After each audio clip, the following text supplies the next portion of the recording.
E seguimos agora um novo episódio do quadro que trata das questões jurídicas do meio rural.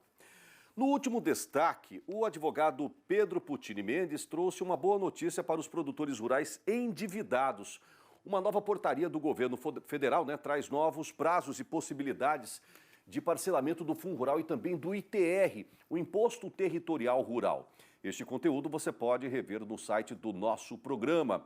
Hoje vamos tirar uma outra dúvida. Investimentos em pecuária com recursos de terceiros é possível? Uma pergunta de vários produtores. A resposta com ele, Pedro Puccini, na tela.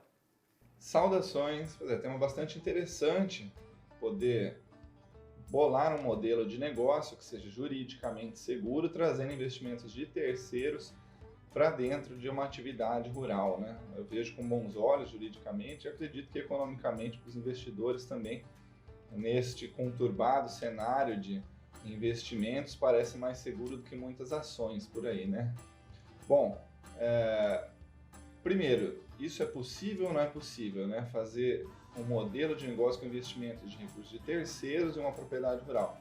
É possível por meio de contratos, como alguns que nós chamamos ali de mútuo, ou mútuo conversível, ou também algumas outras modalidades que podem ser sugeridas por alguns profissionais com entendimentos diferentes, Mas o fato é que há séculos, que o contrato ele é utilizado como uma ferramenta para formalizar acordos de vontade, onde duas ou mais partes vão ter direitos, obrigações, E vale aquele ditado que o contrato faz lei entre as partes. Então, eu não me canso de dizer que já passou o tempo do fio do bigode, é muito fundamental que os contratos sejam bem elaborados, Essa é uma grande verdade. Então, a importância desses contratos é preservar as declarações das partes, pormenorizar as obrigações, garantir segurança para esses investimentos, Então é sugerido consultar, com certeza, profissionais de área jurídica para melhor adaptar o modelo de negócio que você está pensando, com o documento ou o contrato que vai ser elaborado, tanto para constituir uma pessoa jurídica, quanto para os investidores nesse dinheiro que está sendo investido, que precisa ser legalizado, que precisa ser justificado.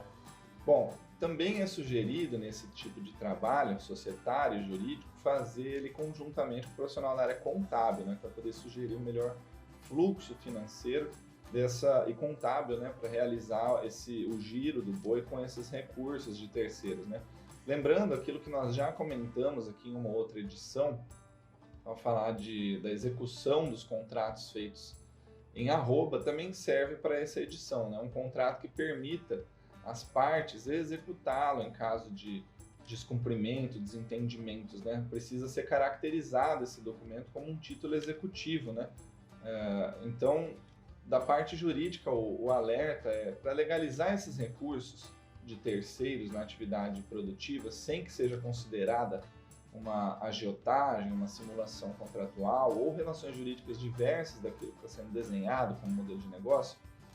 Quais seriam os cuidados? Primeiro, escolher o tipo de contrato, preferencialmente que tenha previsão em lei, como nós citamos o exemplo do mútuo.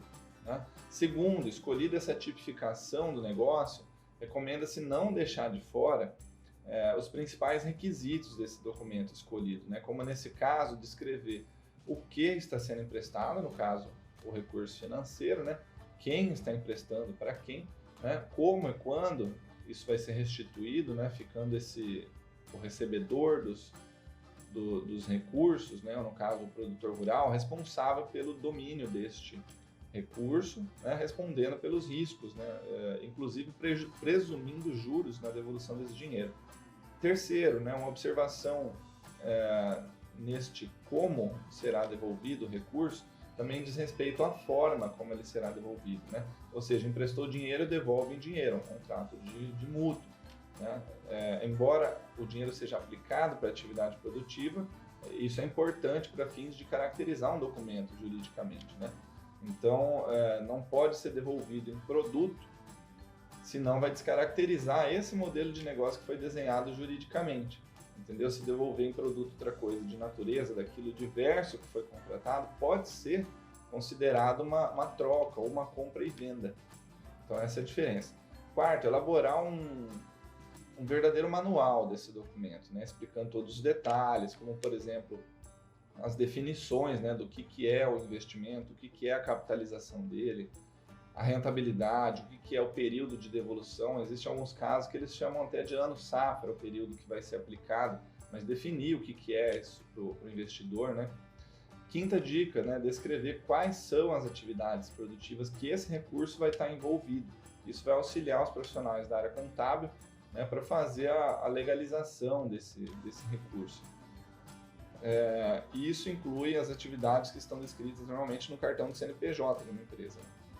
Sexta recomendação, sexta dica, também é importante descrever que tipo de ciclo pecuário isso envolve, porque isso está diretamente ligado ao prazo de devolução desse recurso, né? Como, por exemplo, recria, engorda em sistema extensivo, intensivo, semi-confinamento, rotacionado, o que vai ser feito, né? E existem mais algumas outras cláusulas interessantes para descrever que também acabam tirando dúvidas sobre o papel de cada um nessa relação, que é aquela cláusula que descreve as obrigações do investidor, no caso, fornecer o recurso financeiro, pagar, né? E as obrigações de quem é o contratado, né? O produtor rural, nesse caso, que está recebendo o recurso para fazer a atividade pecuária e devolver ao final de um certo período os lucros dessa atividade junto com o dinheiro que foi emprestado, né? Bom, e finalmente, como todo bom contrato, né, é importante descrever as condições aí de rescisão, de resolução, de extinção desse contrato e o que é considerado um justo motivo para que esse contrato ele se encerre, né? Enfim, muitas ideias interessantes, né, de aplicar dinheiro no agro por meio dessas parcerias, né, até mesmo muito mais rentáveis do que os tradicionais investimentos em fundos variáveis, fixos, né? Assim, é óbvio que com as devidas considerações aí de quem entende um pouco mais aí sobre economia na aplicação de recursos financeiros. São apenas mais algumas ideias. Saudações e até a próxima. Até a próxima, grande Pedro.